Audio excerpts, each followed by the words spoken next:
Hello and welcome to Joyce's Application Questions, or JAQs. I'm Mark Burleson, a Senior Application Engineer with Joyce Dayton. Today I'll be showing you how to set an LS7 limit switch. This LS7 limit switch in front of me is mounted to a motorized 2-ton screw jack. The first step is to first ensure that all power is disconnected to the limit switch. Next, using a Phillips screwdriver, remove the 7 screws holding on the cover.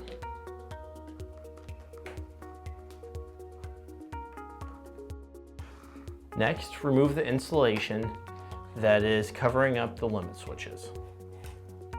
Using the Phillips screwdriver, remove the 2 screws holding on the L bracket on the limit switch.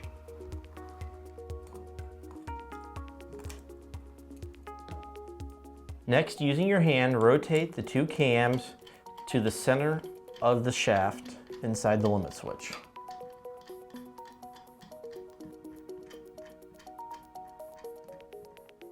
Next, take the L bracket and reinstall it onto the cams. Next, we will operate the jack and moving the screw to the lower limit position. Observe the rotation on the cams. As we lower it, the cam will move towards the lower limit switch. Remove the L bracket and rotate the 1 cam towards the limit switch. Keep rotating until you hear a subtle click from the limit switch. Once when it clicks, reinstall the L bracket.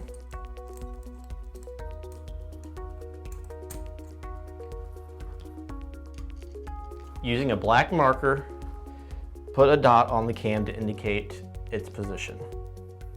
Next, operate your jack to its upper position. Remove the L bracket and rotate the other cam towards the upper limit switch. Keep rotating until you hear the subtle click. Now reinsert the L bracket. Put back in the insulation. Energize the limit switch and move the jack to its upper and lower limits, ensuring that the limits are set properly. Adjust as necessary using the previous steps. Once when the limits are set properly, reinstall the cover. For more information about limit switches, please visit joycedayton.com or contact an application engineer.